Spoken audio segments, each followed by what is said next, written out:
What's up, Tiger fans, and everyone who may be joining in on this loser support group here? Did not expect to have a loser support group this afternoon, this evening, but I am thankful that you are here. I look forward to discussing everything that you have in the chat. I hope that you are going out and liking the video and making sure to share with your friends so that we can get this party started.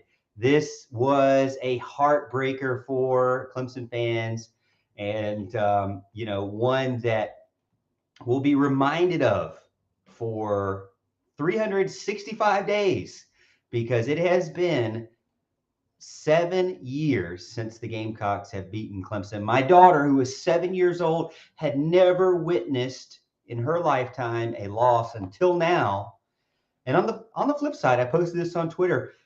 Dads for Carolina Gamecocks, they haven't been able to celebrate a win against the Clemson Tigers in 7 years. So it is one of those times where it is heartbreaking and, pretty awesome, depending on what side of the ball you're on. But one of those games where Clemson comes in as a 14.5-point favorite, 14-point favorite, a little bit tough to swallow, losing by 1 point, always difficult to lose by 1 point.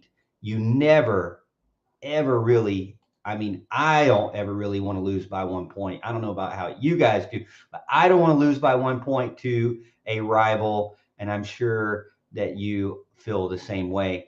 As we're doing this, before we get in, like I said, what you want to do is get in the chat, say where you're from, say, what your grievance is. This is a safe space for anyone and everyone to say whatever you want within reason. You don't want to say like I'm going to tell you, you can say whatever you want to say, but within reason. Don't be too vulgar about it. Obviously, I want you to express yourself and your true feelings. Let it out. Do not let Sunday. Do not go to bed angry, as they always say. Let it out now. Don't let your head hit the pillow with all this anger still up inside. Let it out now. This is a safe space. And hey, if you want to be a sunshine pumper on the other side and just be all happy and think nothing's wrong, you can do that too. Like, this is literally a place where it's free and open, and we're Switzerland here.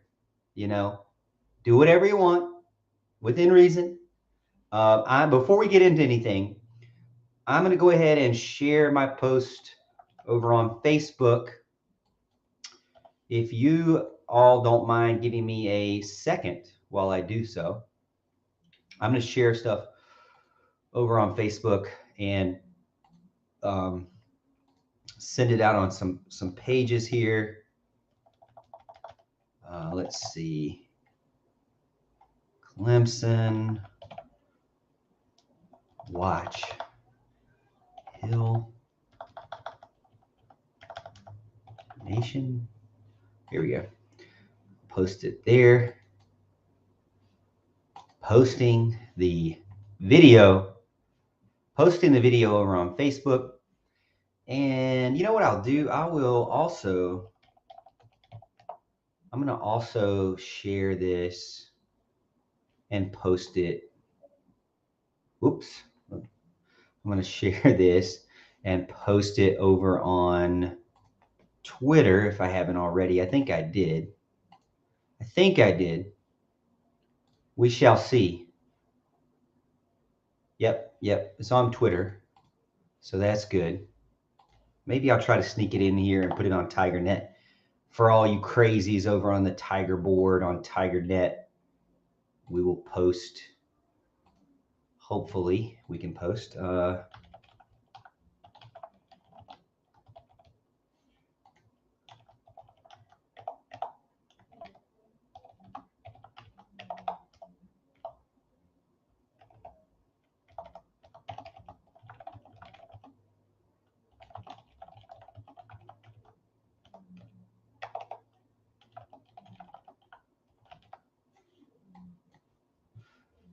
You know what? We'll just leave it within here. All right.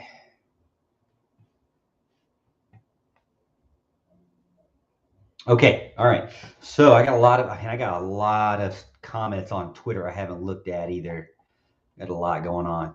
All right, let's get in the chat. We got about 28 people watching over on YouTube. Thank you so much for getting in. Again, this is the Morgan Thomas Show. I do videos every single week. Try to do videos almost every day, really, right now, and trying to do live streams every Thursday, 7 p.m. So if you're not familiar, also on Thursday mornings, I produce a radio show with Mickey Plyler on 105.5, 97.5 Roar. So we basically, I love Clemson. I'm a Clemson grad, as you can see, Clemson fan, and big time Clemson football fan.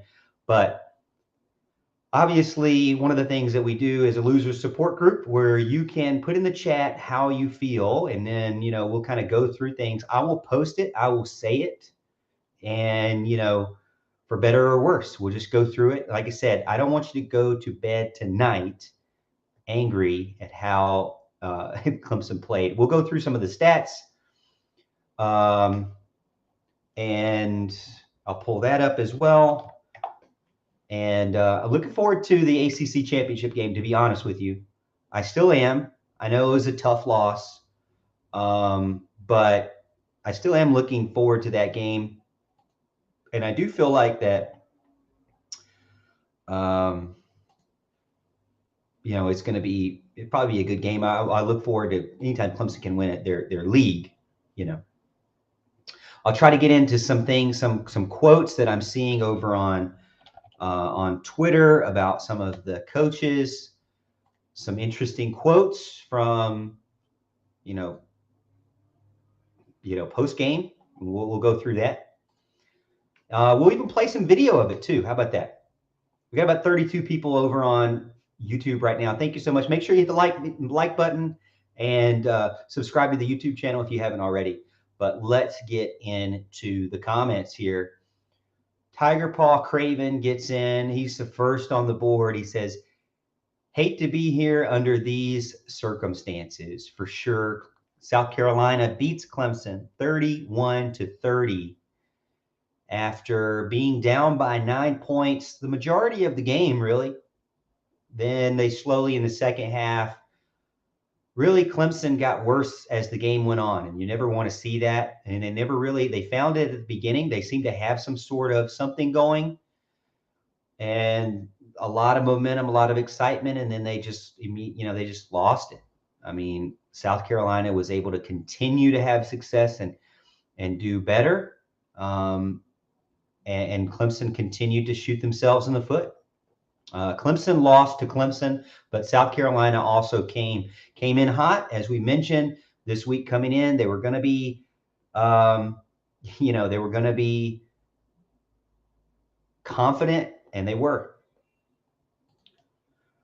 Tiger Paw also says Morgan T is always the place to go after a loss, or as Mickey calls me, MT. Thank you.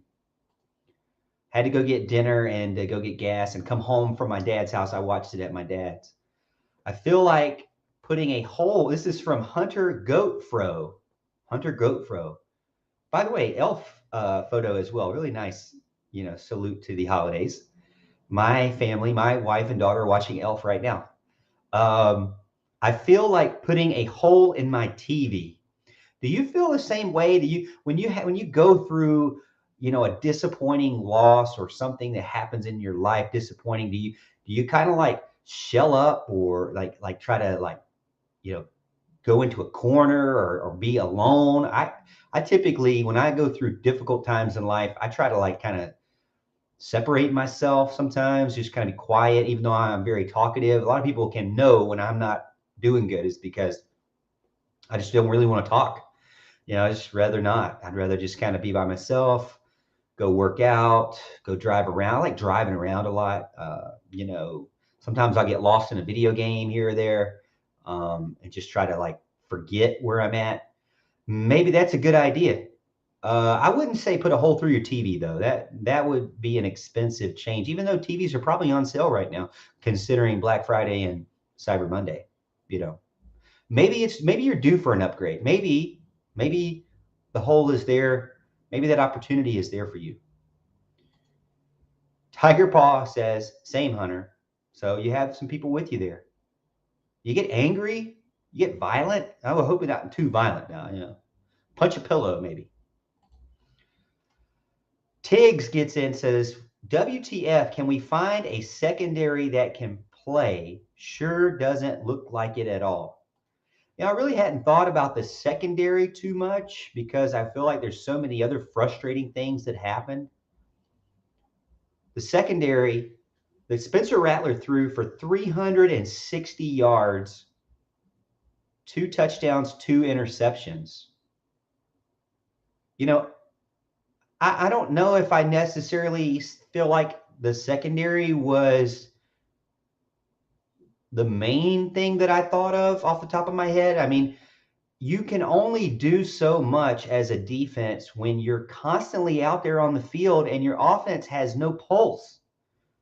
I mean, if you're on defense and you're on Clemson's team, when they're good, they're good. They're fun, they're exciting to watch. But then when they're bad, you almost don't even want to be on the field because you can't watch it. I mean, you don't even have time to go to the locker room and not watch it because you're going to be right back on the field because it's going to be a 3-and-out. By the way, how many, let's see, how many punts did they have? 1, 2, 3. Well, I can go by the box score and I can tell you. Let's see. How many punts did they have? They had, well, including DJ's, 9 total punts. Ugh, pretty bad. A lot of punts there. The average really wasn't that bad. 45 yards, 45.3 yards. Aiden Swanson, 362 yards punting. Aiden Swanson had more yards punting than Clemson had on offense. We said, I feel like this is a repeat of last year on our loser support group. I said the same stat last year. Clemson punting more than they're moving the ball, never a good thing. Have more yards punting, never a good thing. Told you he is. I don't know who you're talking to there. Hunter Goatfro says, hard to play consistently well on defense when your offense can't complete a pass. Yes, thank you. You're with me. You're with me on that. And you're consistently on the field. Yes. Yes, I agree. Morgan T is the best place to get right again. Yeah, you need to get right. This is loser support group. This is where you come in and air your frustrations and, whatever you want to say. It's a free space. Express yourself in the chat. I will say it within reason, Tig says, oh my God, thank you, Hunter. Someone else can see it. Yes, the defense constantly on the field. I really can't blame the defense too much. I mean, they made stops. They made a key stop at the end too, and a fumbled punt messed it up there. Fumbles, man, fumbles. What, they have 15 in the last 5 games? Fumbles. Tiger Nation, welcome in. Says, when we're winning, Dabo just keeps making excuses. You feel like Dabo is making excuses for the team? Sometimes I think fans feel like it's an excuse. And I will say sometimes it feels like an excuse. I feel like a lot of coaches are going to give you coach speak for sure. Let me know what excuse specific, because we're kind of, you didn't give me an exact example. Give me an exact example of an excuse, because then we can dissect that. Like a quote or something, maybe we can dissect that. But I feel like for the most part, Dabo, what you have to remind yourself is that he knows that there are 2 more games left. He also knows that he's got guys. You don't want to Zach Wilson yourself and throw your team under the bus, or not take accountability, or not appropriate the accountability correctly. You want to put it on certain things that you can manage, and certain players that can handle it. And also with the idea that you are still recruiting. Every single thing Dabo does is recruiting wise. You always have to think about the future players that are coming. Are those future players going to want to commit to your university based on how you react? Also, the current players. There are players that you don't want to go into the portal because it would be extremely difficult to to replace. And so what I would say is you also have to think about the players that are on your team continuing to keep their buy-in. And also, again, with the Notre Dame game, you don't want to make one loss into two losses, which they didn't. They took the Notre Dame game, they took it on the chin, and they won the next two games. Hopefully they can do the same thing here. Take this on the chin, win the next two games. Don't let one loss ruin the next game. This is one of those losses, though, that hurts because it's an in-state rival. It's something that Gamecock fans are going to just throw in your face for the next 365 days, which I don't feel like we really did for 7 years, until they bugged us. But they finally have a pulse again. And, for 7 years, it seemed like most of my Carolina friends, I've said something and they would be like, oh, well, I didn't really watch the game. Really haven't kept up with the football team this year. Who's the coach again? Who's the starting quarterback? I don't know. Now they're back. They definitely know who their quarterback is. They know who their coach is. They want to let you know and remind you that you lost by 1 point and that your team played terrible. And they beat you at home. And they beat Tennessee as well. So yeah, it's going to be tough. Kevron says the Gamecocks deserve to win. I mean, anybody who wins deserves it. That's for sure. Kevron, thanks for getting in. How the H can you keep a quarterback on the field who is only 20%? I'll be honest with you. I do the passing chart. Maybe I should do the passing chart here with you on TV. So, on live. Maybe we should do the passing chart together. I don't really want to torture you that bad, but I don't understand it. My only thing is that they were up by 9 and it seemed like they were teetering. And Dabo and staff were understanding where they were at and understanding that they were in limbo. It could go either way, but they were still up by 2 scores. And so they felt like they could continue to manage the game with DJ in the game. I don't know if that was the right call because he continued to play bad. You cannot say anything about that. 8 for 29 is horrible. Ashton Langley, thank you so much for subscribing. Anybody who subscribes gets to see Dabo dance. Guess what? They dance after wins. They don't only dance after wins. They dance if you subscribe to the channel. Even in a loss, we can make Dabo dance. 8 for 29 is very concerning. But if you think about it, the times that I was saying out loud, it might be nice to have Cade in now, were also times where it was horrible field position. So there was the one where it was like on the 2-yard line. And I was like, really, this is probably the time to put Cade in. But you don't want to put Cade in there because that's where he went in during Notre Dame. And it did not go well, right? So that I had nightmares from that. So I thought, okay, well, if I'm Dabo, I'm probably not going to do that. And then I thought, well, then, it's like 7 minutes to go. You really need a drive here. You really need a spark, but you really don't want him to start on the 2-yard line. So I didn't think that drive was it. And then I thought the next drive, but then the next drive was literally the last drive of the game. Well, no, it was almost the last drive of the game with, I think, 4 minutes to go. And I thought, well, maybe you put Cade in here, but then it's like, well, you're down by 1. Could you manage your way there? But they didn't run the ball. I don't understand it. Even though they did almost have 40 yards rushing, 40 carries, excuse me. They almost had 40 carries, which is what you would expect. Also, a Clemson team only lost twice before with 230. Dabo rarely loses when he runs over 200 yards. So I don't know. It's just statistically, when you're thinking about it in your head, do you really want Cade with 4 minutes to go? Has he really proven all year? We keep saying Cade this, Cade that. Would Cade have been able to go in and do anything? I mean, he maybe. I mean, I don't know. I don't think it's worth it putting in with 2 minutes to go. But then they botched the punt. I think that punt was perfect. The defense played that perfect. The ball fell perfectly, and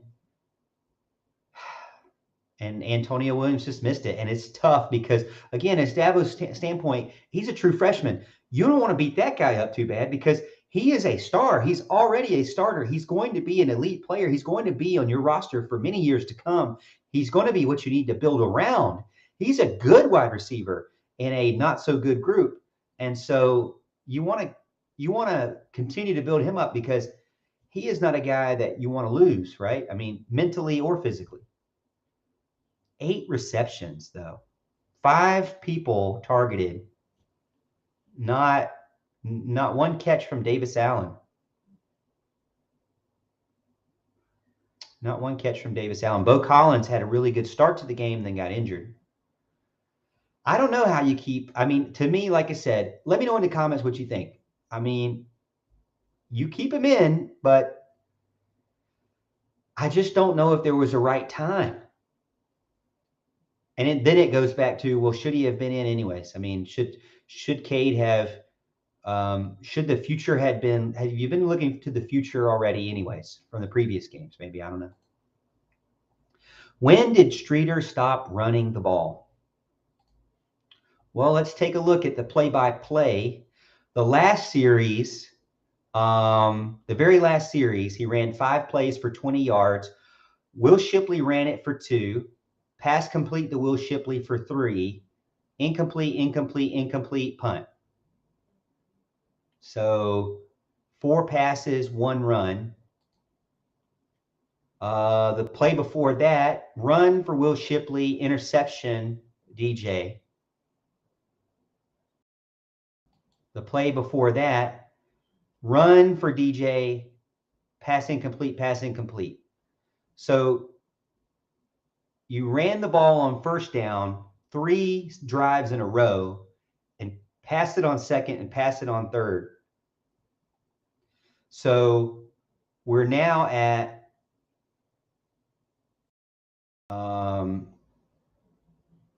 basically the entire fourth quarter, there were only 3 run plays. The play before that, you run it on first down and pass it. This is very weird. To have as many bad, I mean, you're winning at this point. You're now with 3 minutes in left in the 3 minutes 45 seconds left in the third quarter. You run pass again. So 4 drives now from the end of the game up. 4 drives, run pass. Well, we'll say run pass punt, run pass punt, run pass punt.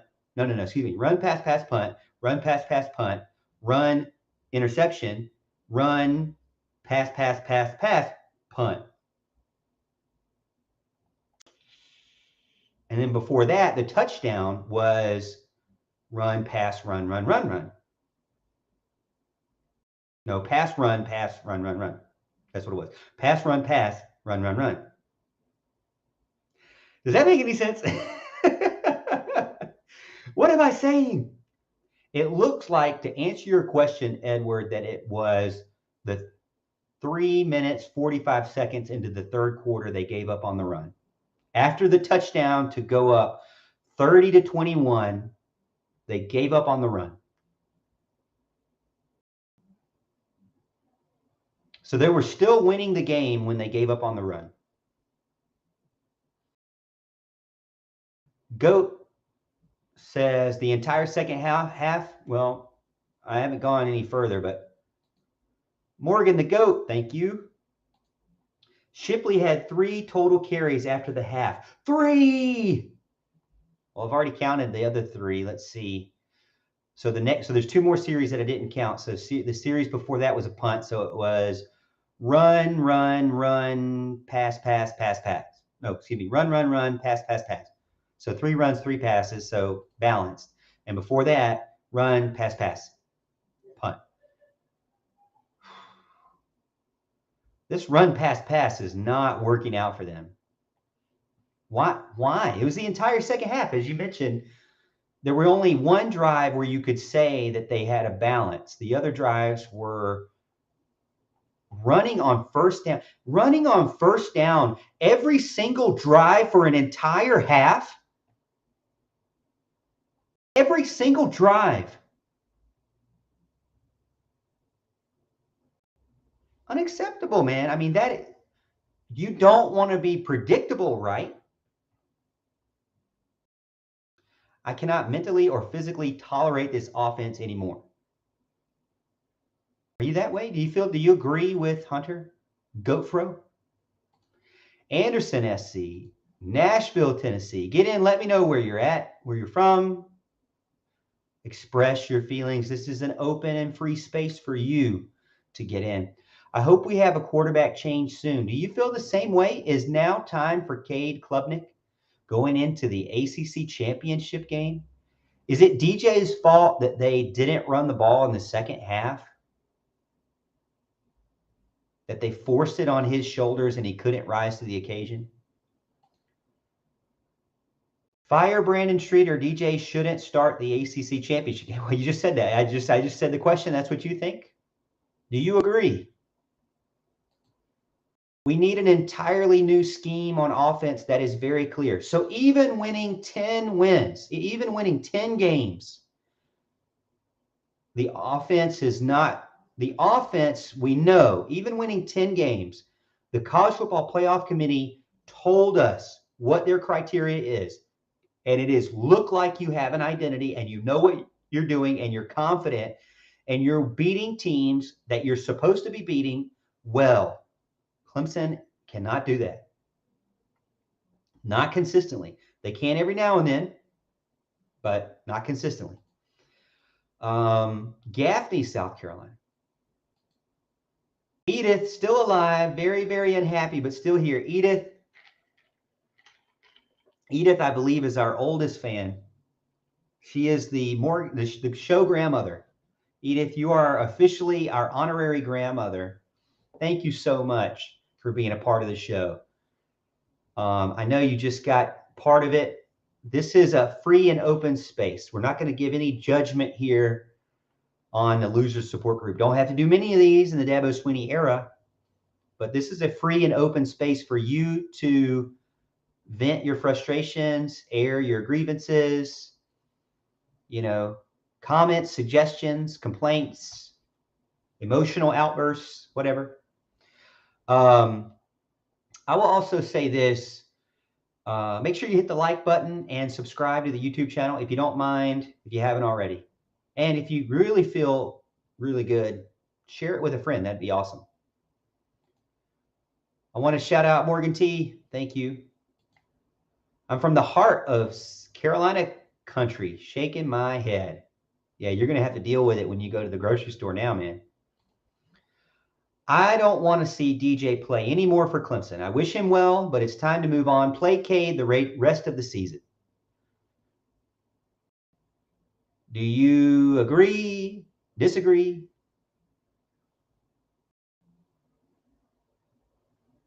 I don't know. I do kind of agree a little bit with Streeter that it wasn't all on DJ, but man, some of those passes just where he just wasn't on his game today.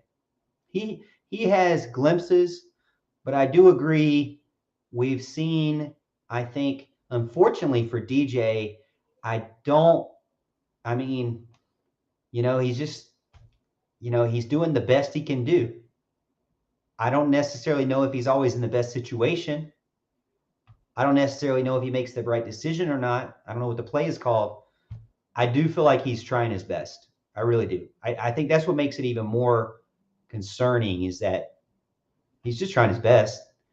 I don't think he goes out and wants to be bad, or make a bad play. I think maybe that's the worst thing is that he doesn't want to do bad, and so he tries too hard to be perfect. I don't know. Same, Craven. You did. What is sad is that Dabo will probably roll with the same staff next year like nothing is wrong. You feel like there needs to be a change in the staff? Sometimes I think so. Sometimes I don't. I mean, you got to be honest. The team is 10-2. The team does have glimpses of being able to put it together, but they can't play 4 quarters good. I mean, they just can't. It's very difficult for this team to get up by 3 scores. It's very difficult for this team to beat teams that are inferior, you know, to them. Clemson against the spread, uh, 6-6-0. But that can't be right. So they're average against the spread, so they're not really, I guess, doing what you would think they would do. Hey, if you're new to the show, again, this is the Morgan Thomas Show. Every week, almost every day, I try to put out new Clemson content, football, recruiting, and softball. Alan tries to do some baseball here and there, basketball when it comes around. I'm not as big on basketball, but and then I'm a big football, big recruiting, big softball guy, so I'll be doing that. And then we'd have a live show on YouTube or on the radio every Thursday, 7 p.m. to 8 p.m. And I produce Mickey Plyler's show on Thursday, 6 a.m. So be a part of the show, subscribe, and hang out with us. Also on Twitter at The Morgan T Show. And I do the passing charts if you've seen those. So appreciate you getting in if you're new. I don't know. I mean, I can totally see where Dabo may just stick with what he sticks with. Well, do y'all think this was Dabo's fault for putting the wrong QB in? It's really hard to say. The body of work that I had from Cade Klubnik is mostly from high school film, because the body of work from college has been a lot of scramble plays that don't seem to be doing much. Honestly, DJ stays in the pocket too long. Cade doesn't stay in the pocket long enough. So you got, which one do you want? I don't really have enough to say. I feel like Cade has been put in bad situations. And that's why I feel like when you look at it, I mean, after the interception that DJ threw, that was a bad pass. I mean, you only had one series left, so do you put Cade in then? I don't know. To me, if Cade was going to play this game, he should have already beaten DJ out. Brad Probst gets in. Why did Dabo leave DJ in the game? He played absolutely horrible today, and Cade never saw the field. Frustrating. Yes, I love the show, though, Morgan. You do a great job. Go Tigers. Thanks. I appreciate it. I don't know. I mean, there is, to me, last year you didn't have an option. When they lost against North Carolina State and he went 7 plays, 3 and out, 7 straight drives of no success, I thought there's really no other option. Today, I think the clock hurt Dabo, because by the time I had enough, there was only enough time for one play to go, one drive to go. So I feel like it just, I mean, there's still a goal on the table in winning the league. So I still don't know if he even changes anything for North Carolina. Dabo left DJ in because DJ paid him to, or so it seems. You think so? I mean, does Dabo need money? I know I don't know. Again, free space. You can say whatever you want within reason. You can say what you want. I don't know. I don't think that seems very likely, but I get it. Vent your frustrations. The goal for this stream is to make sure that you do not leave tonight and go to bed and put your head on your pillow and still have all these frustrations going. I want you to get it out. I want you to have a good night's sleep and wake up tomorrow refreshed and ready for the ACC championship game and ready for the next week. We're ready for Cyber Week and Christmas. I wouldn't be surprised if Cade jumps in the transfer portal. Hey, Wes Anthony donated $4.99 through the super chat. Thank you so much. He says, do you feel like a coaching change is necessary for this offense? I always love that gif of Dabo looking back at the Tiger and smiling. I don't know. I mean, I would like to see Brandon Streeter with a different quarterback for multiple games in a row. That's my honest opinion. Now, not everybody agrees with me, and that's okay. But that's how I feel. I would never want to hang somebody's success or failure off on one quarterback, but it is up to Dabo to make that decision, right? Because if you keep him for too long and you don't see what else is out there and you continue to kind of butt up against this ceiling, that you can't beat. It's the same thing with Kelly Bryant. Kelly Bryant could get you to the playoffs. DJ can't get you to the playoffs. We know that. We've already seen it. He can't get you to the playoffs. So DJ's ceiling is lower than Kelly Bryant's. It's fact. Kelly Bryant could get you to the playoffs. Kelly Bryant, everybody likes to knock on Kelly. I love Kelly because he was confident. He was so confident that the number one overall draft pick, I believe only number one overall draft pick for Clemson, beat him in practice, and he still didn't believe it. He didn't believe it. He didn't accept it. Not only that, he had players that were rallying around him and cared about him. Not only that, they went to go see him in his first game at Missouri. He believed. He still believes. If you ask Kelly Bryant today, did he lose the starting job? He would say no. That's the kind of confidence. You have to have this swagger, I hate to use that word, but you just have to be like a little narcissistic. You just have to kind of believe in yourself to a fault. I mean, Spencer Rattler has had a horrible season, but when you believe in yourself, you see what happens. I don't think that Cade is going to go in the transfer portal.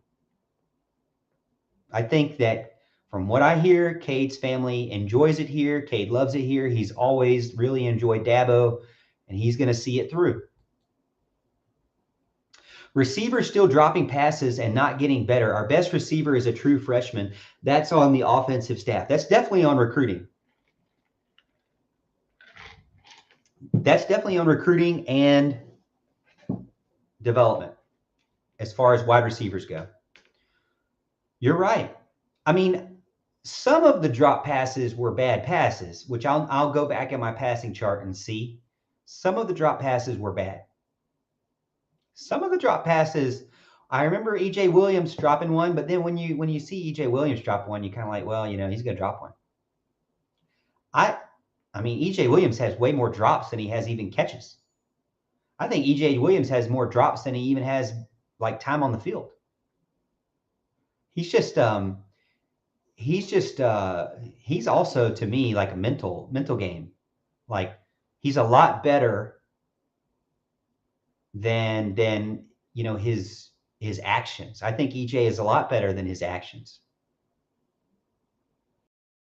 I think it's the same with DJ. I think DJ is a lot better than what we really see. But like what they always say is, if someone shows you their true colors, believe them, right? Isn't that how the saying goes? A duck is a duck is a duck, right? Halo. I would rather see Cade with a loss than DJ with a win, period. Interesting.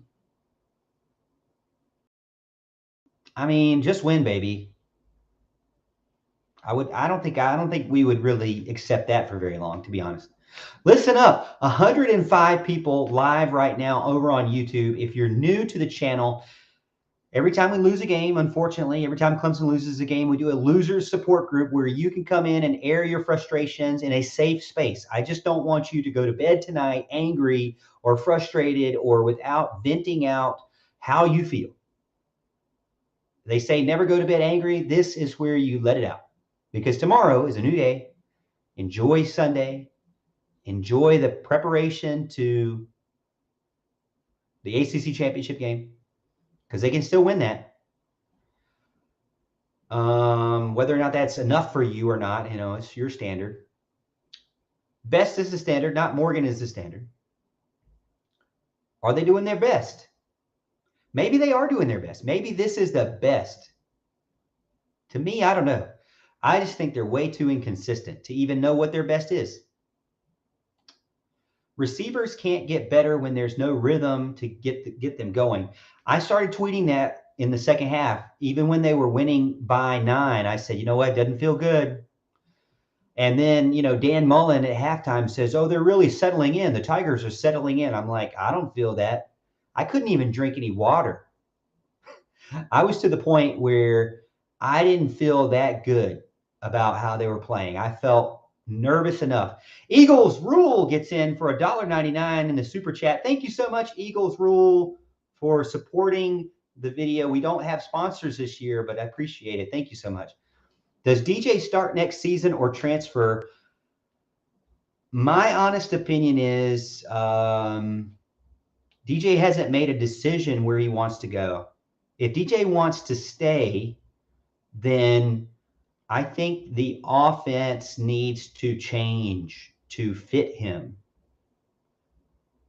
And if the offense is not going to change to fit him better, then I don't think DJ should stay for his own benefit. I think DJ would need I think DJ should go and play for like a Pac-12 team, maybe get closer to home, spend his last season near his mom and dad, closer to them, and his brother, who's going to be at, who knows where, probably Southern California, maybe, I don't know. But if they're not going to really revamp the offense to mold it around him, he's just not a read option guy. And we're trying to fit him. They are trying to fit him in a square hole, a round circle. I just don't get it. I personally do not think this offensive staff can get it done as currently constructed. Again, they don't want to change the playbook, but they don't have the quarterback that's really molded for the playbook. So, when Kate, also to Kelly Bryant's point, did they not change the offense to be more run-driven? Quarterback run-driven? Did they not change it that way? What happened to those type of run plays where DJ was the lead runner, or excuse me, DJ was the runner behind a lead blocker, and the lead blocker was the running back? Those used to work, I thought. What happened to the pistol stuff? They even did a behind the, they even did a under center. I think that if DJ stays, they've got to really reconsider the offense they're running. They've improved on last year, but they have a ceiling. The ceiling is they're good. They're top 25 good. They're just not playoff good. The problem with that is that we know Clemson can be playoff good. We know Clemson is recruiting enough to be playoff good. We know they're recruiting enough to be New Year's Six good or first out good. I would even accept first out, being a top 6 team in the nation. But I don't know.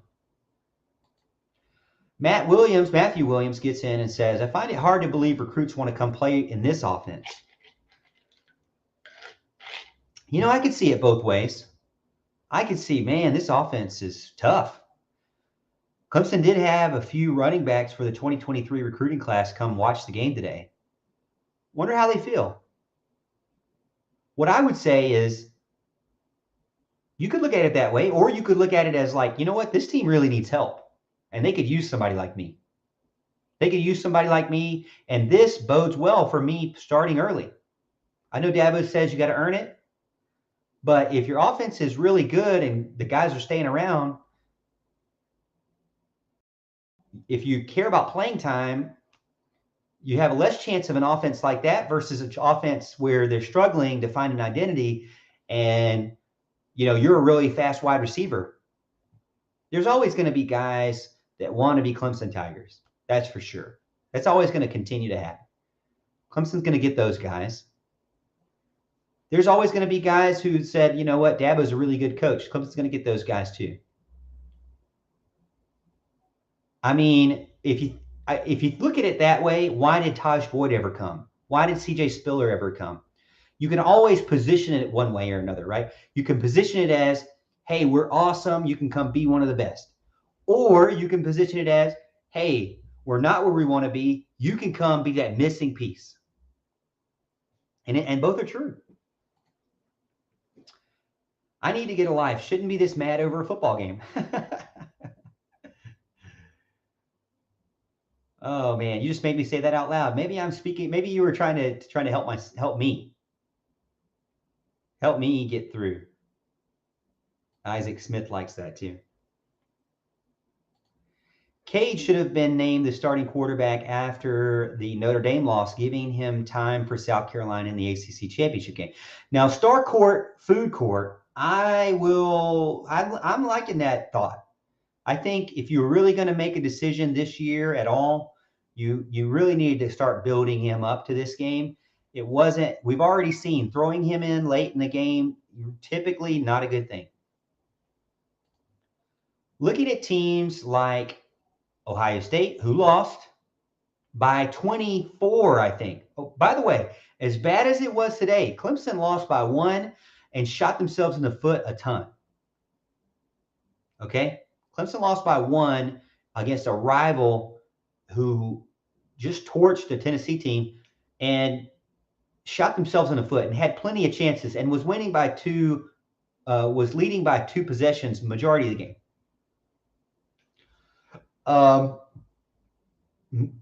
Eagles Rule, another $1.99. Does Jeff Scott, thank you so much for the super chat, Eagles Rule. Does Jeff Scott return? Who else could be a new offensive coordinator? I do not think Jeff Scott returns. If you look at how other teams do it, I don't think he returns as an offensive coordinator. He really wasn't an offensive coordinator or a full-time off. You would be literally trading a guy who's not been an offensive coordinator. You'd be trading a guy like Brandon Streeter, who has been an offensive coordinator for multiple places, with a guy who hasn't been an offensive coordinator, a full-on, all-by-himself offensive coordinator. I mean, he's a great recruiter. Bring him back as an analyst. Bring him back as a guy who is a high school development guy who can go into those high schools and get those recruits started back up again, who can start to evaluate players better and bring those big-time wide receivers back in. I like that. But as offensive coordinator, he is less proven than Brandon Streeter. Actually, Brandon Streeter has way more proof that he's a good offensive coordinator than Jeff Scott. So that's why I want to see Brandon Streeter. I want to see Brandon Streeter with a different quarterback. Just I'm curious. Maybe he doesn't do any better. I want to see Brandon Streeter with a quarterback that he wants, even though he did recruit DJ.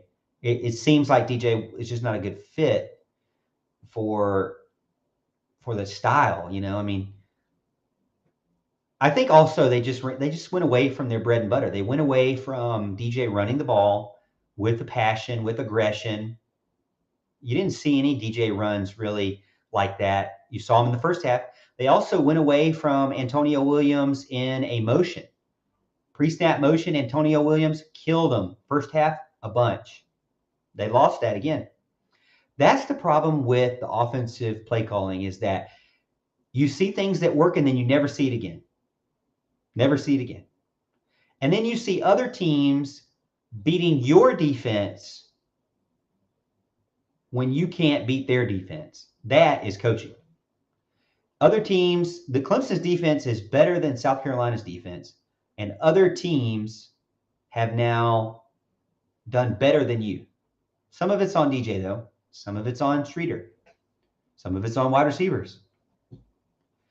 I didn't even read your whole thing. Looking at teams like Ohio State, Michigan, Tennessee, UGA, etc., move the ball without issue is infuriating. There's no reason in the world that playing offense should be this hard. I agree. It does seem like other teams, and I will tell you, when I watch the other teams, they throw in the same areas, they run some of the similar plays. It's not like Clemson is not doing some of the key plays. But one thing they don't do is throw the ball over the middle of the field. And I don't know if it's because of DJ or if it's because of the play calling, the routes, but they're not. If it was me, I mean, I don't know anything, but if it was me, I would have somebody going across the middle every single play. And I don't know why they don't do it. They don't. More often than not, you see him turn out to the sideline. I have said it before. It's DJ's job to lose. Well, he may have just lost it. You think he finally lost it? I don't know.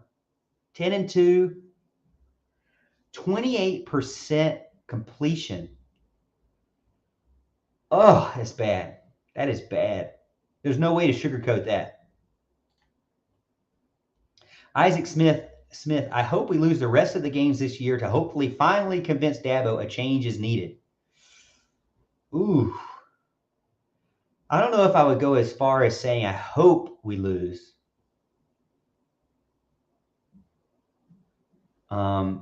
Is that how hard-headed Dabo, you think fans think Dabo is? Ooh. Not mad about losing, mad that your OC calling pass plays when you were running over them in the first half. Yep. I can get with you on that. DJ will be known as the QB that ended the Palmetto winning streak. Wow. Yeah, he will. Under or at 20% in the second half, that just won't cut it. You're not wrong. It's their entire game, I think. Shipley on, okay, Samuel gets in. Shipley on lack of touches. Makes it frustrating because it was successful. It was working. I don't believe they stopped me running the ball all night. The offensive line did just a great job of hatting it up.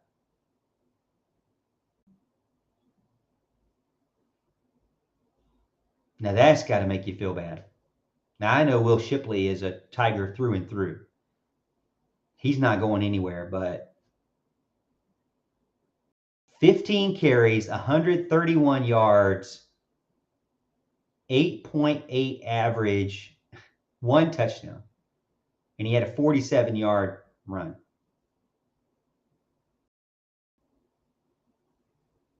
You know, if that was Notre Dame, they'd still be running it down our throat. Teams that see what's working keep doing what's working. Why doesn't Clemson do that? Why does Clemson go away from that? They were still up by 9 and not running the ball. They were still up by 2 and not running the ball. You already saw it. I already went through it. Run, pass, pass, pass. Not only that, they were running on every single first down possession in the second half. Is that creative? Is that predictable? I don't know. Seems pretty predictable to me. You do the same thing every single first down, every single second down, every single third down, and, expect something to go different. When your quarterback, really where I felt like, what really worried me is when DJ doesn't throw a spiral. We know that. He can't really throw a spiral. He can't really hum it in there. When he does throw it hard, it's still wobbly a little bit. It's not a tight spiral. He can't throw a tight spiral. Not saying this a knock against him. I'm just saying he can't do that one thing. I don't know if it's his thumb, his finger, whatever. But some of the pass plays, they said, oh, well, it got deflected. And then when they did the replay, the ball didn't get deflected. It didn't look like to me it got deflected at all. That was concerning to me. But yeah, you got to run the ball. When you find something that's working, you keep doing it. Well, Hunter, OSU struggled hard and lost by 23 at home. So again, Edward, I agree with that. I think Losing by 1 is way better than losing by 23 at home to Michigan and Jim Harbaugh. That's for sure. It's still doesn't make me feel good. I think Clemson, it would be so much better if Clemson looked like they had a clue to me. Like losing and losing and feeling like you have no identity, like you have nothing going and you're doing the same things and you still can't get it going. You're not trying anything different. What did they try different? The entire second half, what did they do different? Run, pass, pass, pass. Run, pass, pass, pass. Run, pass, pass, pass. Run, pass, pass, pass. What did they do different? Same thing. I don't watch practice every day. Neither do I. I know the DJ experience is done. Time to move on. Him and Streeter ain't working. You agree? How do you feel? Was their QB 8 for 29 with 90 passing yards? 99 passing yards, by the way. 99. Give him the 9 yards. Give him the 9. Let's get that stat in here from CJ Stroud for you. CJ Stroud was 31 for 48 with 349 yards, 2 touchdowns, 2 interceptions. CJ Stroud played as good or better than Spencer Rattler today. 349 yards, 31 completions on 48 passes, 2 touchdowns, 2 interceptions. I think that's the difference. I think the biggest difference for me is that when Clemson has a loss, it seems like the entire wheels are falling off. Like they've completely forgotten or had never had a clue.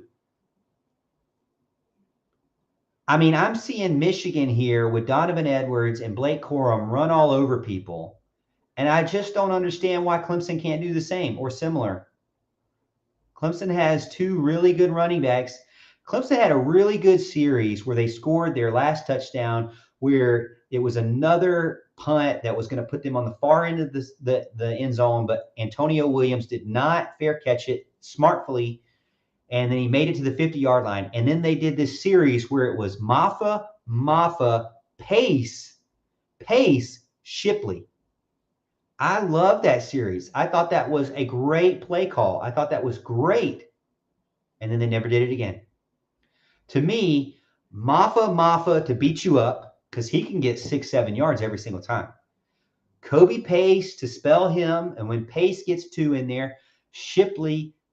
Why doesn't Clemson do stuff like that? I thought with preseason, I thought Clemson could possibly be one of the best running teams in the nation. While they had a great running success this year, they fell short of being one of the best in the nation, I believe. They fell short of the dominance that I thought. Been running the same offense for the last decade. We've clearly missed on some recruits. Need completely new voice, perspective somewhere in the coaching staff. Now, remember, any kind of completely new voice and perspective is going to potentially hurt you in recruiting.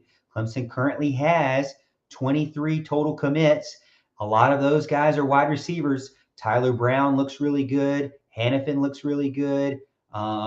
Who's the other guys? Noble Johnson looks like a beast in blocking. You never know what these guys are going to turn out being, but Tink Kelly can even do some. He's one of the best players on Daniel.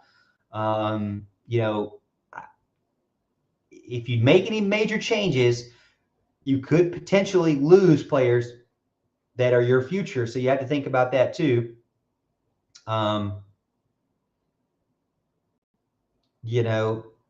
There is a balance there. You have to think about today and tomorrow.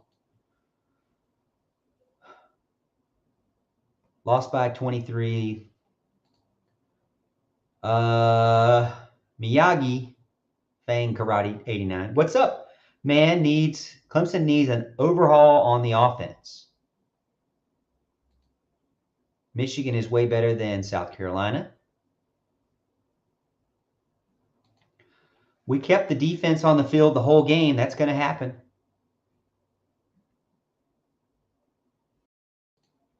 Nation, me too. Cade might transfer out because of this. I don't think so. I think Cade likes Clemson, and he knows he's the next man up. I think fans take losses more personally. Sometimes a lot more personally. These guys are for the most part not. They're going to transfer out if they're not getting playing time. We've seen that. If they're losing or at least still winning and just not getting any playing time, and a lot of guys transfer out not because of losing games. They transfer out because of playing time and or coaching changes or or feeling like they've hit their ceiling under a certain staff. A lot of guys don't transfer out saying, well, that team was terrible. I mean, take Jahmyr Gibbs, for example. You would say, oh, he transferred out because Georgia Tech was terrible. That may be some truth to it, but they were really bad. Like they weren't 10-2 good. You know what I mean? Like he kind of hit his ceiling, and he wanted to find something else, which I understand. I think every player has to do what's best for them, but Cade has plenty of opportunities ahead of him at any school, but specifically where he's already at. We need a new offensive coordinator. Oh, this is the one that we already answered. So thank you, Eagles Rule. All right, Morgan. Craven said you would make me feel better. A tall order. Only way I'm going to make you feel better is if you vent it out, man. Just let it out. Let it out, Jonathan. If Streeter would have kept running the ball, we would have won that with that QB. But Streeter, for some reason, just stopped running the ball. I think there's a lot of truth to that. I really do. Yeah, the defense was out in short fields most of the game. Also had a pick six and a forced safety of they could have played better, but they were good enough. The offense, however, was atrocious. Yeah. I want Joe Brady, but Dabo doesn't have stones to make a move like that. The concern I have about Joe Brady is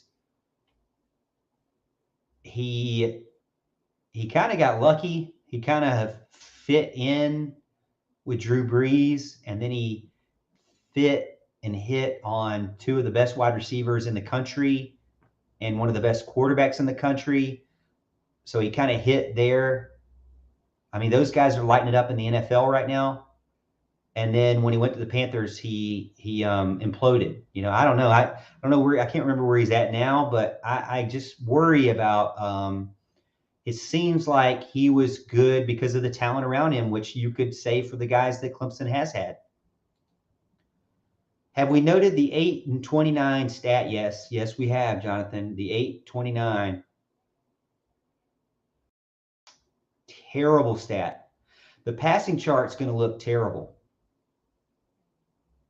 I'm not even looking forward to doing it, to be honest. Some of those drops, though, everybody talks about all these drops. Some of those were bad passes, too. Thoughts on Dabo saying, well, we'll see about Cade pushing DJ this week. I thought it was an interesting question. I think it was from Anna Adams on 24/7 Sports. I think it was a very interesting question because it seemed as if she answered it. She asked it in that way. She didn't ask, are you going to go with Cade? Because that's going to probably make him mad. She asked, is he going to be pushing DJ this week? I mean, what happens in practice? Who cares, right? We want to know, is it going to be on the field? Is there any chance Cade starts next week? I don't really feel it, man. I really don't. I feel like that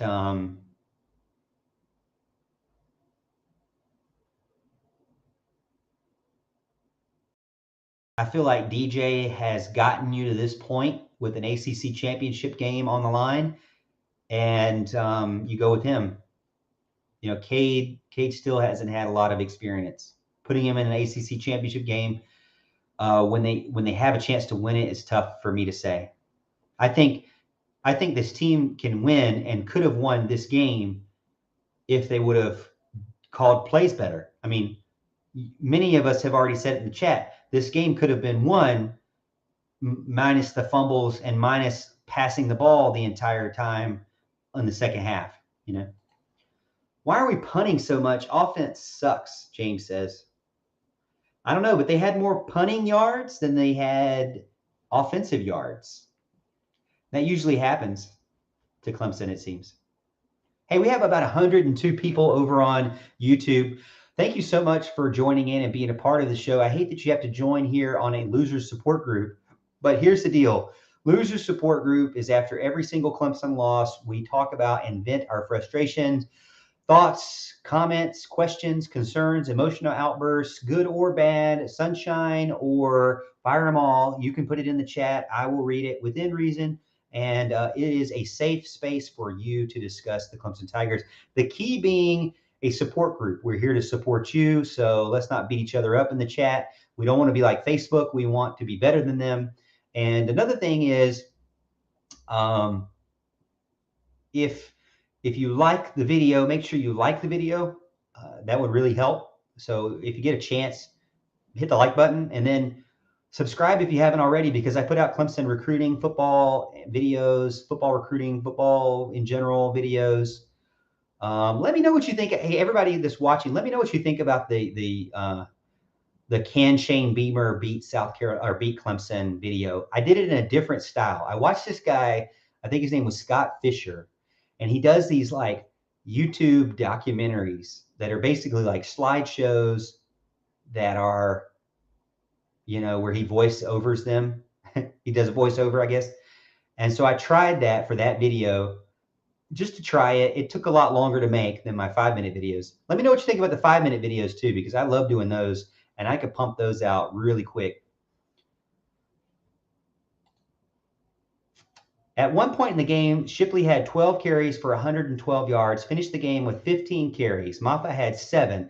That's completely unacceptable. The entire offensive staff should be embarrassed. I'm on board with that. The new offensive coordinator should be Kendall Briles. Now, by the way, Auburn wants him really bad. Garrett Riley, not Joe Brady. That man had 1 year of success. I like Kendall Briles, yes. They had weeks to clean up the turnovers. Agreed. Let me know what you think about Kendall Briles. I like him. Maybe I should do a video like that, like a documentary video where I say, should Kendall Briles be the next offensive coordinator for Clemson? Jonathan Benton says, yes. Kendall is also a QB coach. 100% yes. The Purple Eagle gets in, says, I love how the announcer kept saying that ball looked funny out of DJ's hand. Obviously, he hasn't watched the game all year. I said the same thing, Purple Eagle. I said the same thing. I said, DJ does not throw a spiral. I don't know what anybody else thinks, but he throws that. It's constantly doing this. It's not this. It's not that bad sometimes, but it's like, it's just never perfect. Hurts seeing it, but I think Dabo has become a little comfortable and complacent. What do you think? Do you agree?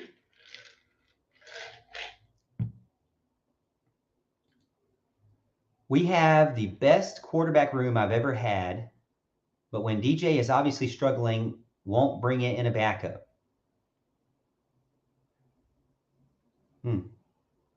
Yeah, compared to last year where they only really had Tyson Pumachan.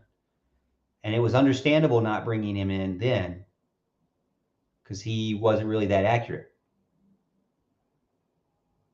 But I think we've seen as far as DJ can take you. He can get you maybe 10 wins for sure. Some of that's on the defense though, but I don't understand it. He can win games like Wake Forest, but then has games like this. So inconsistent. 8 for 29. Shaking my head. Steven says, I destroyed my coffee table. Yikes. Please don't break anything. You notice everything's good here. Everything's good. And they never considered bringing in Cade.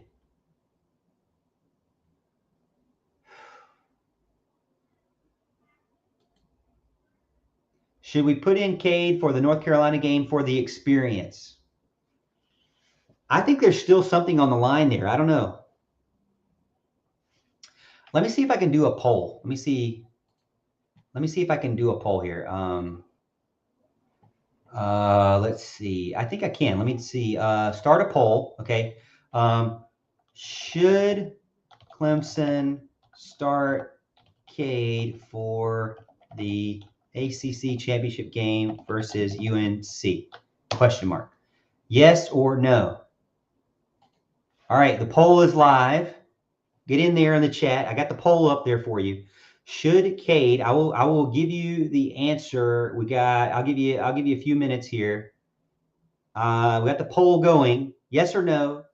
Should Cade be put in for the North Carolina game, for the ACC championship game? Yes or no? In the chat, in the poll. I don't do a lot of these polls. Just make sure you put it in there. Let me know what you think. Tony says, I don't know what to say. One thing, no vertical component at all. It was very hit or miss, wasn't it? Very hit or miss.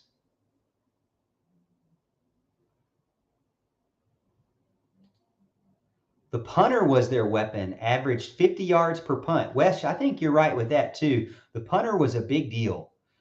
He put Clemson in a difficult situation. That being said, they also had a couple of times where they were on the 50-yard line. So Cade is our man now forever and forever. DJ sucks, Troy says. I don't think DJ sucks. I do think he had the worst game of his life. And I don't think the offensive play calling really helped him. It's one of those Russell Wilson situations where, I think he has bad thumb or something. Yeah, we're numb to the pain now, so show that chart. Yeah. Get in the poll. Get in the poll. More votes. We need votes in here. Should Clemson start Cade for the ACC championship game? We have 34 votes so far. Get in there and vote. Get in there and vote. Staff can't develop anyone, so you'd have to imagine that Cade will struggle too. I don't always have the best opinion when it comes to development. I do feel like that you help the player by putting them in the best situation. I think that you help the player by recruiting the better players around him. You help the player by making sure everybody's on the same page with the right playbook and knowing what to do in certain situations. But at the end of the day, the player has to be good. Like, they need to figure it out, and they need to be good for themselves. DJ went outside of the staff to try to improve. He went to an elite quarterback training facility and got a lot of reps with them. So, he was developed by not only Clemson. Other people have attempted to help. So I don't think it's necessarily development. I just think there is there's a ceiling everyone has. I'm only going to be so good at certain things. 41 votes right now. I will stop it when we get to 50. 41 votes. 9 more people get into the vote. Morgantown Show. Should Clemson start Cade Klubnik for the ACC championship game versus UNC? I am on the leaning on the side of that. It's not all DJ's fault. You shouldn't play not to lose. Play to win. I said this all last year. Every time Tony Elliott would come out, he would say, well, we just took what the defense gave us. Every single game you take what the defense gave you. You can't play one game where you go out there and say, hey, try and beat me. Try and beat me. If you beat me, you beat me. If you figure out my best plays and you beat me at my best, then you beat me. But I'm not going to let you force me into the worst place that I have in my playbook. I'm going to call my best plays, and if you beat me, you beat me. I don't get that from Clemson. I would love to see that. If you beat me, you beat me. You know, if you beat me, you beat me. But I don't want to be, like with Notre Dame, throwing it behind the line of scrimmage that many times and then saying, well, we tried our best. No, you didn't. You just threw it behind the line of scrimmage too much. They didn't try their best against South Carolina. They just didn't run the ball enough. Can we talk about where we lost the game? Special teams. Yes, you definitely did lose the game. They didn't even get in a game where field position was crucial, where points were crucial. The team couldn't even get down the field far enough to put BT Potter in a situation to kick a field goal. That was something that was really concerning to me. Like BT Potter had no field goal attempts in this game. One of your best players, one of the biggest, most the historically highest point scorer. I mean, I know field goal kickers usually get that, but you had a guy like BT Potter, and he doesn't get used. Like you couldn't even get close enough to the field goal to kick a field goal. That's even worse. Like you should at least be playing to get to the 30 and then let BT Potter do what he can do. No, you couldn't even get that far. That is what's weird to me. All right, I'm ending the poll. We have 50 votes. The final result, 69 yes. After 50 people, 69% said that Cade should be the starter for the ACC championship game. James says, I don't want to see the passing chart. I'm going to make it. Actually, I'm going to do one for, I'm going to do a comparison between him and Spencer Rattler. That'll be fun. Can't really blame QB, really. No separation. 8 for 29. I think there's a lot to say with the QB. Throwing the ball like a duck when it doesn't get batted down, throwing the ball over people's heads.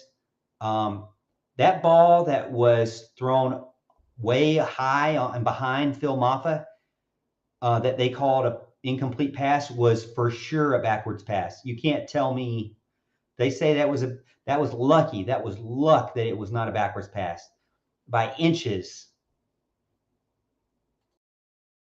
Steven says, my neighbors called the cops on me. Well, don't be breaking your coffee table, man. Like I said, don't break your coffee table. Let it out here on the chat. Let it out here in the chat. Don't let your anger out on your furniture. DJ was off today. Receivers weren't helping at all due to drops and not getting open. How many attributed drops were there?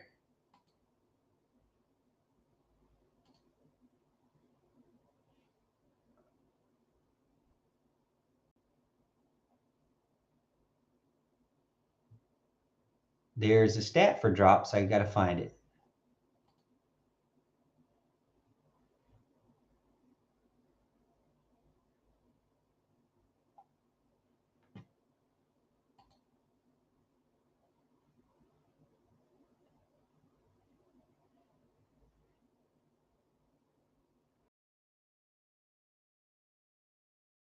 I got to find the stat for drops.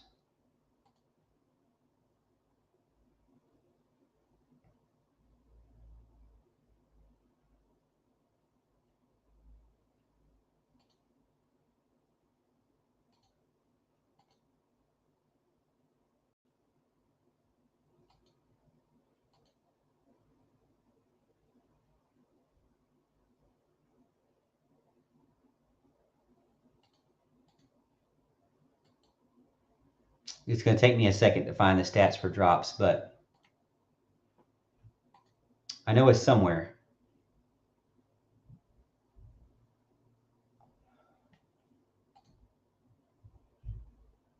Where are you? Stats for drops. It's going to take me a second.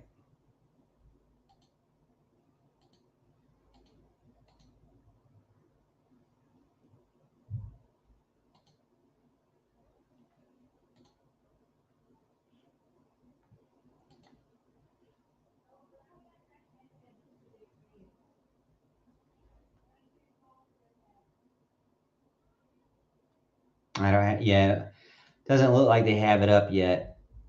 Stats for drops. Anyways. All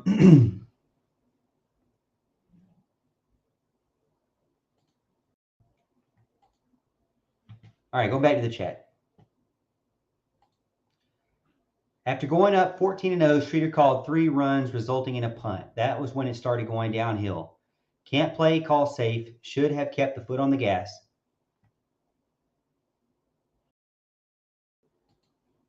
Biggest question of the day, why no Cade?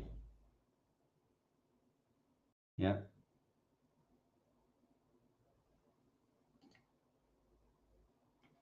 After DJ got dinged on the hip, Cade should have gone in.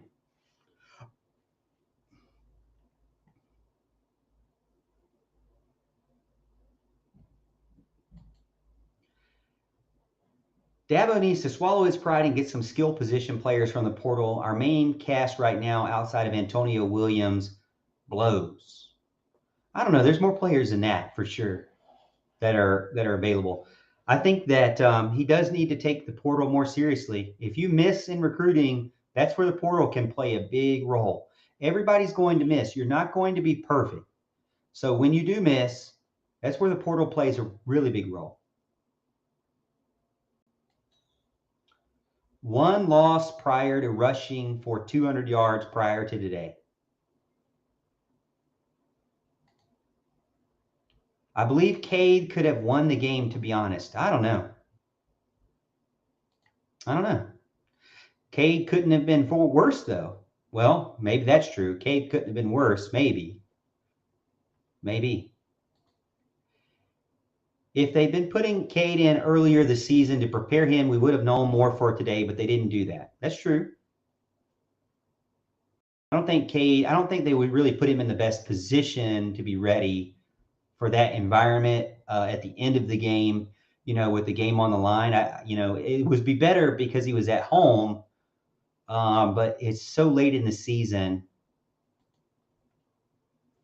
Have y'all seen Cade play this year? He isn't ready. You're only as good as your personnel. We've been spoiled with Watson and Trevor at QB. I would agree with that too. I think that, Cade has his own issues that are separate from DJ, and he needs to learn how to manage those and not turn the ball over as well. Christopher Vizina would have won us that game. Today he would have. I know that Christopher Vizina is really good. I've seen his film. Hard to say a high school player could perform when you haven't seen him yet. We all thought DJ was awesome, like literally he got an offer from everybody, so Cade would have at least given us a pulse on offense, whether we won or lost or won, excuse me. I don't know. Hard to say. Spector is proving game after game he can't play the game at this level. There were some series where they had Brandon Spector in there. They had, Drew Sweeney in there. And I'm like, is the offense injured again? I mean, I know Bo Collins is injured. I guess that's where you get into that problem of, the offensive staff and the depth chart is really not as strong as it has been in the past. Has Cade been given a chance to show what he can do? I don't think so.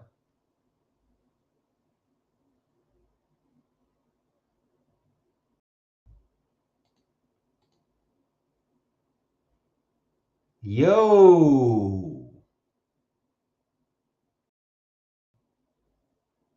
What's Oklahoma shirt? Need a lot of assistant changes. Receiver play hasn't been good this season or last. No separation, minus a true freshman, and Williams is only one that gets any separation. I mean, the thing about Gresham is he's starting to roll when it comes to wide receiver recruiting. I mean, he's landed like basically 3 guys, 4 if you count Tink. I mean, he's also missed on some top guys, but he did have Nathaniel Joseph until the NIL got involved. I meant, why did Streeter stop running the ball? Yeah, why did Streeter stop running the ball? I think he's going to be asking. I think he's going to be beating himself up all night about that. You know, we do a loser support group. I guess he doesn't really watch the loser support group, but he probably will go to bed tonight thinking, why did I not keep running the ball? You got to imagine if you're in that position, you know, how much you'd beat up yourself. You know, there's a moment to beat yourself up and really get frustrated, and then you got to move on too as a coach. Cade hasn't had much time, if any, with ones. They put him with the walk-ons most of the time when he's in. That's true. Cade hasn't had a fair shot. Cade hadn't had a fair shake. No one knows anything about Cade. Usually when they throw him in the games in super crap situations. That's true. Run the ball with the running back. Shipley had 12 touches in the first half, then only touch the ball 3 times. Very true.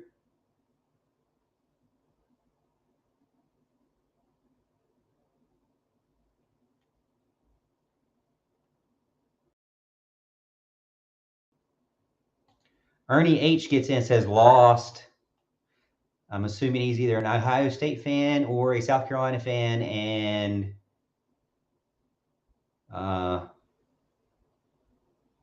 you know, he should be enjoying the win. He looks like he's a South Carolina fan because he said, y'all were just like Tennessee, didn't give South Carolina a chance. Well, I mean, Vegas had you at a 14.5 point underdog, and it took Clemson playing one of the worst games of the year for you to win by 1 point. So it's not unfair to say nobody gave you a chance, but it is fair to say that you rose to the occasion and won the game outright. We know Cade bails out of the pocket too early and relies on his athleticism like he could in high school. He's still young, but isn't ready. I agree. I think Cade still got a lot of time to go. Wide receivers had drops, to be honest. Offense looked like they did last year. Now, looking back, let's do another poll real quick. Let's do another poll. I'm curious about this poll. Get in here and let's start one. Let's do another question. After 12 games, can you say that the Clemson O has improved? Just yes or no? No maybes. Straight up, can you say that they have improved? Asking the community now, the poll is up. After 12 games, looking back from this year and last year, can you say that Clemson's offense is improved? Have they improved? It's not working out because the offense is so predictable.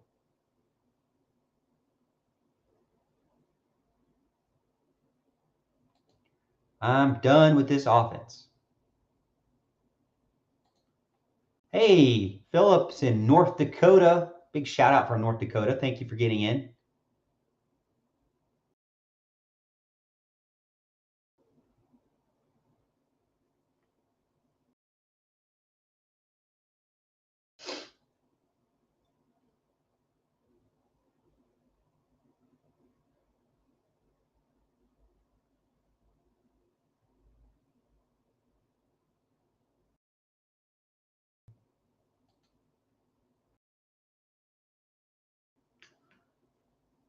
I need to catch up to the chat. I look like I'm like 300 comments behind.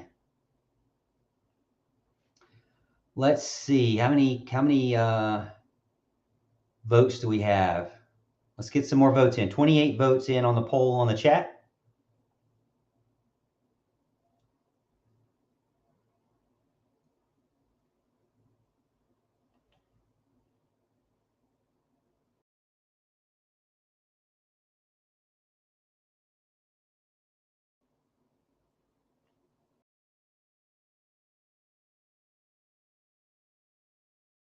Gaddy gets in and says, we didn't even blow a team out all year, including Furman. I think that's part of some of the issues that a lot of people have with Clemson's offense is that they just can't seem to get up by multiple touchdowns. They can't seem to really put a game away. They really can't seem to,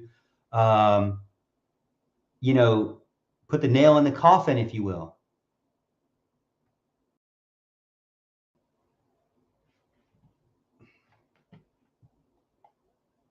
Gamecock fan says, ha, ha, ha, ha, ha, go Gamecocks. Joke's on the Gamecock fans because I accept all views. So all views, all watches, all improve my YouTube channel. So thank you. All right, I'm going to slide. I'm just going to skip all the way down. I'm skipping all the way down, man. I got to skip. I'm like, the chat has just gotten way too out of hand for me. You guys have been running it hard. I appreciate all the love. So I'm going to come to the very bottom and we're going to start from there. What happened to Allen and Brenningstool? Brenningstool had one catch.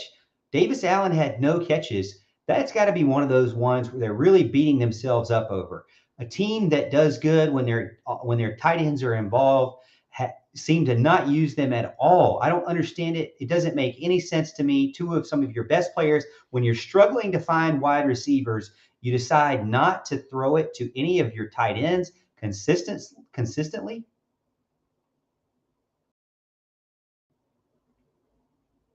It makes no sense. Angelo Zombie says, I agree. Don't read Gamecock fan comments either. Oh,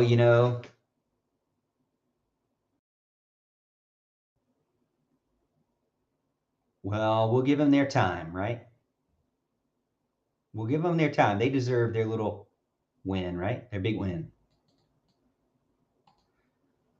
We need Cade to get in the game or he will have problems when he gets here. When he gets in there.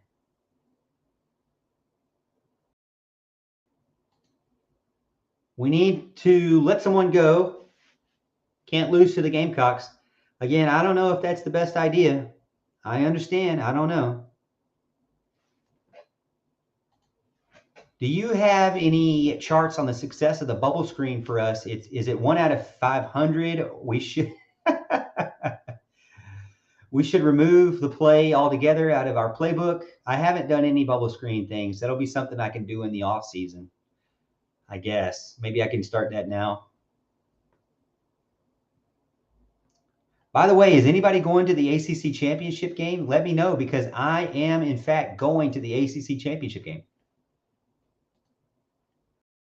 All right, the poll is done. After 12 games, can you say that the Clemson offense has improved? And the final answer was 81% of you said no. 18% says yes.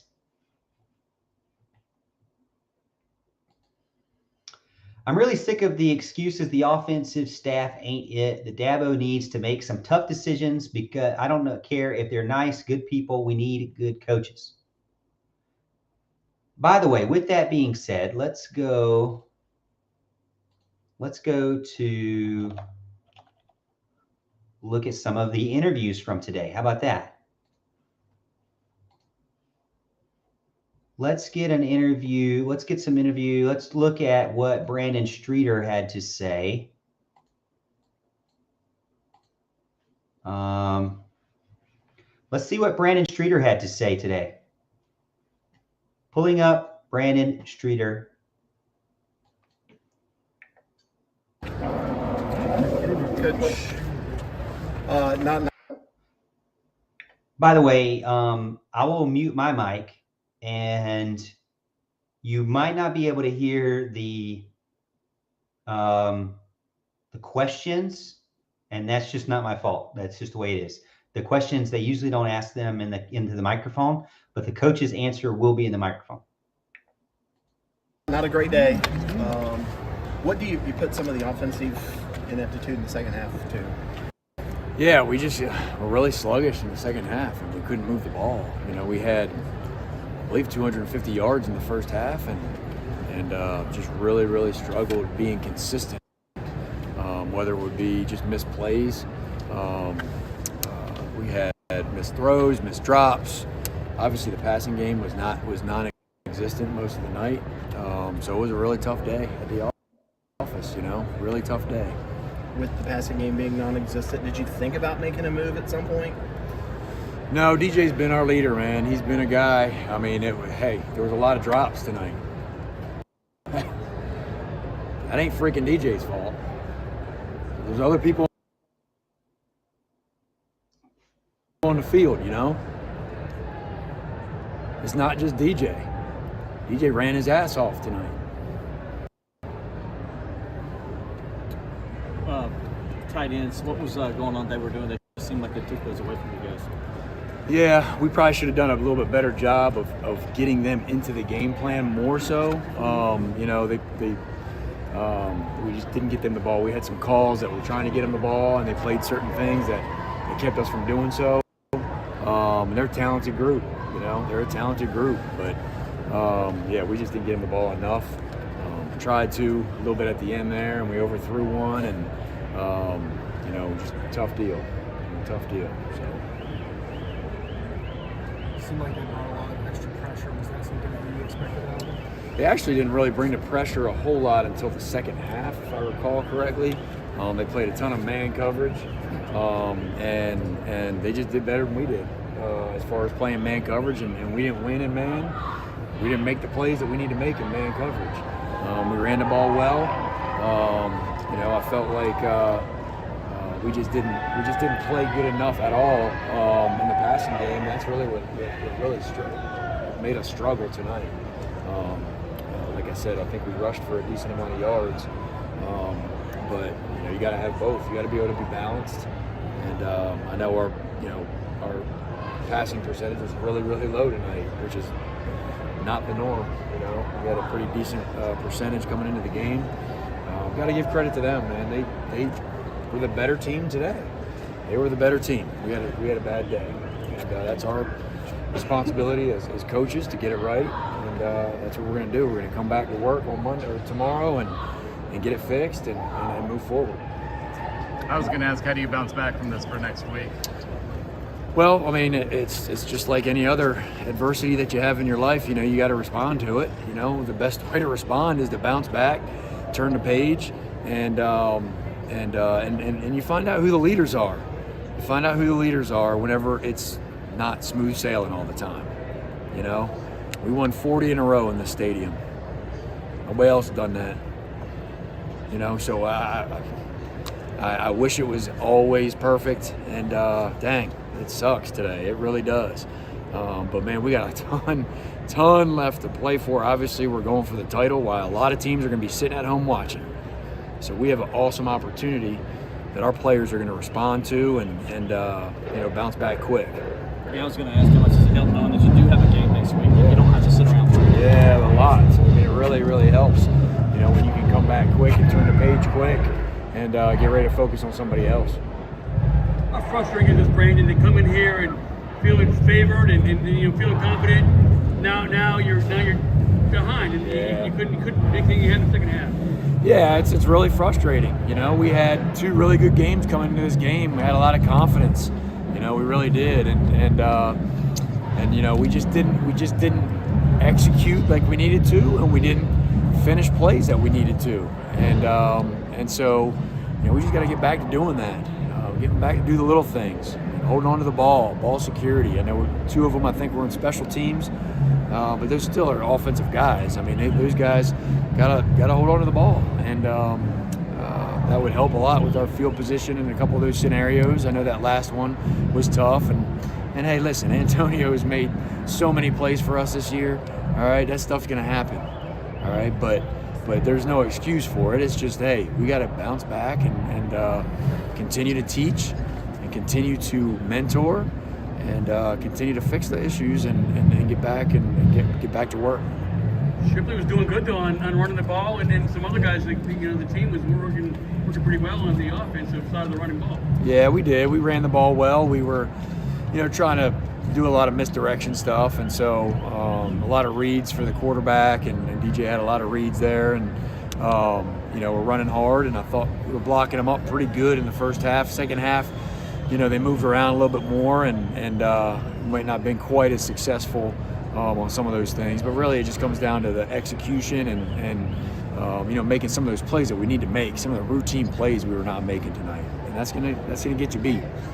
On that last drive, I thought maybe you would stick with the run, but was that an attempt to get DJ and the wide receivers back in a rhythm?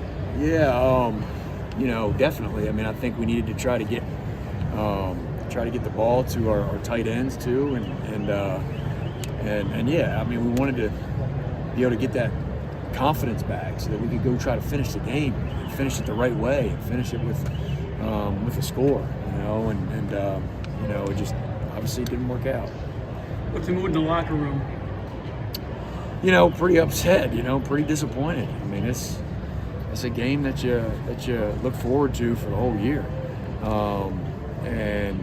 Like I said, we were playing with a lot of confidence coming into this game on both sides of the ball, and so obviously a very disappointing day, but it's one day, and we're going to bounce back and come to work tomorrow and get ready for the ACC championship.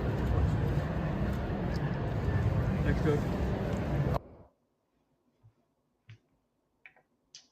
All right, that was Brandon Streeter, offensive coordinator for Clemson. Post-game comments. I know a lot of concerns there from the football team and fans. Well, I won't say football team, from football fans there. With how he responded, he seemed to be very defensive with the question about DJ and putting in Cade. I know a lot of fans on this channel have been interested in Cade. To me, to be honest with you, I don't really know if there was a good spot to put Cade in. But again, he also seemed to kind of just deflect questions about the passing game, instead electing to talk more about the running game, which he really didn't use in the second half. It's one of those situations where it was bad all around and a concern going forward. Clemson's going to have to figure it out. One of the questions in there was a comment about, it was kind of a question, kind of comment about the fact that, Clemson is going to need to have a short-term memory for this. They cannot afford to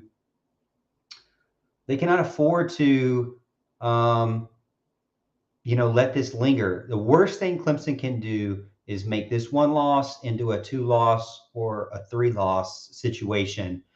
That would be terrible for the end of the season. That would be terrible for the team.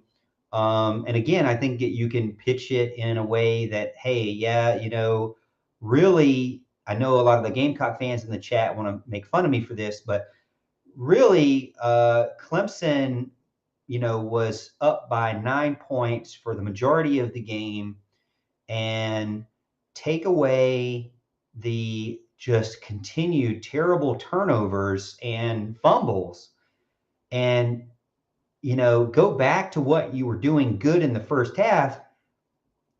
I think this could have been a different game. Clemson definitely had a chance to win, had multiple chances to win. So, like a normal fan will come in and say, good game. We were the better team this time. We figured it out in the second half. I'm on board with that. To come in and say, well, Clemson, we destroyed Clemson. We mopped the floor with you. Obviously, that's not the case. So, I'm not acting like South Carolina didn't beat Clemson, but also I think South Carolina fans should not act like Clemson didn't beat Clemson as well. Clemson hurt themselves just as much as South Carolina hurt themselves. There were busted coverages. There were Again, turnovers. The quarterback just played the worst game of his life. I don't think he's had a game that bad in high school. I don't think he's had a game that bad even when he was bad last year. 8 for 29 is the worst game possible. I don't understand it. I don't understand why he was that bad, and I don't understand the ducks he threw, the slip passes, the balls that were going nowhere, the indecisiveness. I don't understand not running him. Continuing to throughout the game establish him as a runner. There's a lot of things that I felt like that Clemson beat Clemson. Again, you can't go against the fact that South Carolina won the game. That is true, and they deserve to give us heck about it for the next 365 days. But it was a 1-point win. It wasn't like they walked up in like Michigan did and won by 20 points. So, there is still some things there. The thing for Clemson is, and South Carolina is, this is now a competitive game again. And that's a good thing. I think for my friends that are Carolina Gamecock fans, I mentioned this at the beginning of the show. It is nice to have a rival that seems to care. For the past 2 or 3 years, I wouldn't say at the beginning of the streak, but for the past 2 or 3 years of the 7-game winning streak, you would go to a Gamecock fan and ask them about their team, and they would act like they didn't know. They'd act like they weren't interested. They didn't know who their players were. They had other things to do on Saturday, and now it seems like that's out the window. They've found this new life at a perfect time. I mean, they've beaten expectations. Expectation was 7-5, and now they're 8-4. That is a great result for Shane Beamer in just his second season. And a guy who has really, he's been, even though he didn't have any head coaching experience, I mean, he was raised by his dad, a great Hall of Fame coach, right? He had times under Philip Fulmer. He had times under Kirby Smart. He had times under Lincoln Riley. He had times under Sylvester Croom. He's had time under Steve Spurrier. So you have to be looking back. I mean, it ends up being a good hire. It ends up being one of those ones where South Carolina fans turn around and say, well, you know what? Maybe he is our, Dabo Sweeney type, the guy that really didn't have a lot of, wasn't that marquee name, but can move the needle. And Dabo Sweeney is that guy. It just seems like, they're in a rut. They're in something that's going on that they can't figure out how to find an identity on offense. In the past, Dabo has looked outside and said, hey, we're going to bring in Chad Morris, this innovative offense, and rejuvenate everything. Hey, we're going to bring in Brent Venables and rejuvenate the defense, and an outside thinker, reinvent, what's going on here at Clemson. That to me needs to happen. I don't know if the current staff can do that or the previous staff or a new staff needs to do that. I don't know. I don't know the answers about that. I just know that it seems like we're trying to fit a round, what do they say, round peg in a square hole type thing. If you're going to keep DJ, that's great, but the offense needs to be fit for him a little bit better. He doesn't seem to be that consistent of a read option quarterback. And if you're not going to have a read option quarterback in a read option offense, then you need to either get another quarterback or you need to mold it like you did with Kelly Bryant in a way that will help him succeed. Or you need to take that option away from him because he's not good at that, and you need to make Will Shipley do that. Or you need to force him into that, which they have done, and it's worked at times. And by forcing him, I mean is making him run the ball, making him put him in the best situation to be successful running the ball. Doing that run on first down and pass every single drive for the entire second half is not only predictable, but can you really say, looking back, that it put DJ in the best situation? I mean, everybody could see that DJ was not on his game when he was passing the ball. He was missing guys wide. He was missing guys deep. The ball was coming off worse and more wobbly than before we've seen in the past. He wasn't on his game. You have to understand that in the moment and say, hey, I'm going to make either a change or playbook wise or offensively wise, or I'm going to make a change personnel wise. Obviously, they make a change personnel. So I think there needs to be some adjustment there to put him in the best situation possible. Again, it's not false to say that he had drops around him, but it's also a situation where you're 12 games into it and you expect EJ Williams not to drop the ball. He's dropped the ball all year. He's not been good all year. He's had a lot of struggles. He's very young. He hasn't had a lot of playing time, as Dabo said. He's still trying to figure out things on his own. So you're going to put him in a key situation where he needs to run a slant route and he drops the ball and you act like it's his fault. He shouldn't be in that situation. That's not putting him in the best place to be successful. You're going to have a over 1,000 yard rusher who's having 9 yards per carry, and you're not going to give him the ball late in the game. You're not going to do your sequence that works. You're not going to go back to the well and do what worked, and that was Maffa, Pace, Shipley all the way into the end zone. What you're going to do is Maffa, take him out, Shipley, no one else. I just think that there's rotation issues. Everybody's not on the same page rotationally. Everybody's not on the same page with personnel. Everybody's not on the same page with what plays are going to get called. And what ends up happening is it looks like they're just doing whatever play they can pick from a list. Can you tell me that didn't feel like they were just picking whatever play picks from a list? I don't know. That's my rant. I'm off my soapbox. It's for you. This is for you. Let's see. Hit Wonder says, this sucks to be a Clemson fan. Oh, come on, Hit Wonder. Come on. It's not that bad. Although my daughter, this is the first time she's ever had a loss. She's 7 years old. It's the first time she's ever had a loss in the rivalry game. So it's kind of interesting.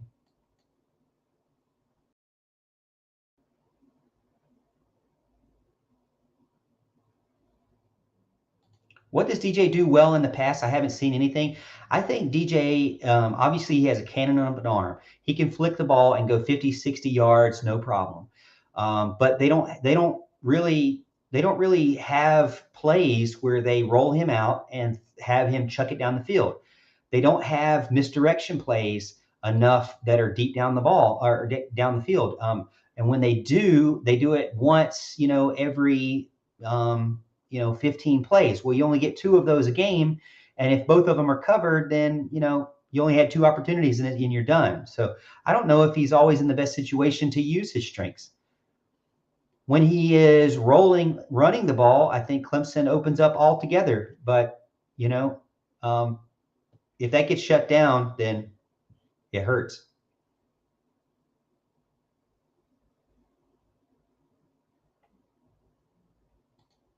Javaria says, but Kelly was raised in an option system at Abbeville.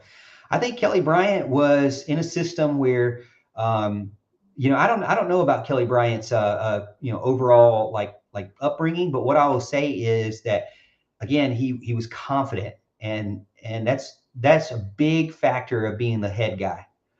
I see that you might be responding to what CJ said, where Kelly Bryant made better passes.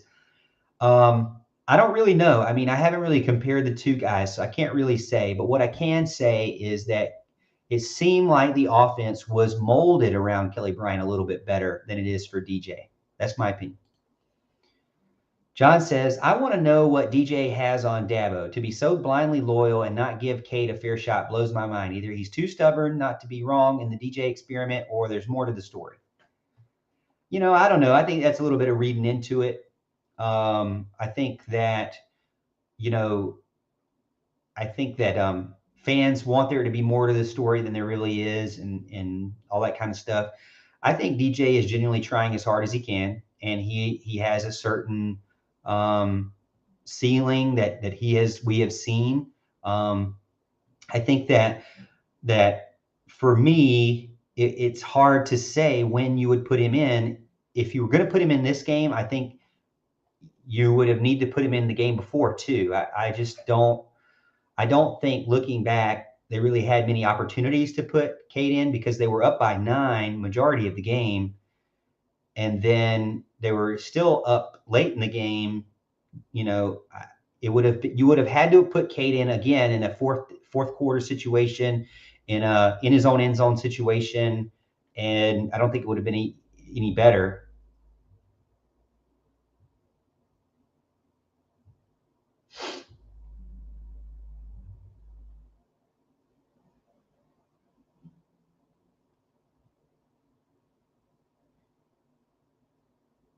Um,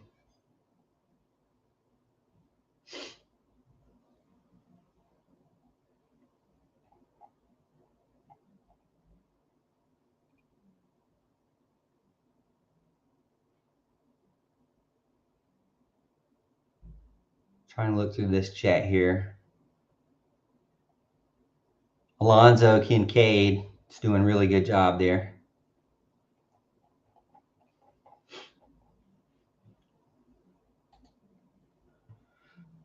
James Mack says, respect to Clemson fan from a Carolina fan. You all have been very good for a very long time. Yeah, I mean, it's tough, you know. I mean, it is tough for fans for sure who maybe don't remember the streak that South Carolina had. You know, that's what's good about rivalries is when they're competitive. For me, I don't. I mean, I like blowouts, that's for sure. But you're not always there. You can't beat a team for the rest of your lifetime. You know, that's not realistic. I think that eventually Clemson would lose the game to South Carolina. I don't think it's real for me. It's not surprising that a DJ-led team or this team lost to South Carolina. I think that especially after what they played last week, they obviously came in very, very happy and excited and motivated and had a lot of belief. I said that before the week started or weekend started that they were dangerous because of that. Anybody who believes in themselves is very, very dangerous. You know,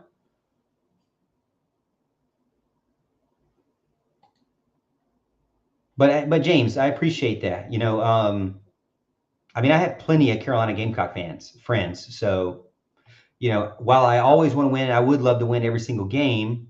I know that that's not possible. I would like to see my offense play better than they did. Like if it was a super competitive game on both sides, it wouldn't be as frustrating for me. I don't really understand going into a game like that after 11 games and then looking like you're clueless again, looking like Notre Dame all over again.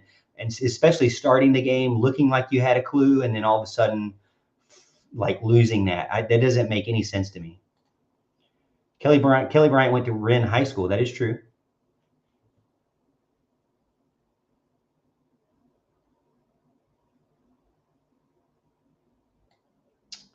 At least we can end the season 12-2 if we play like we want to win. Very true. There's a silver lining to it. That's for sure.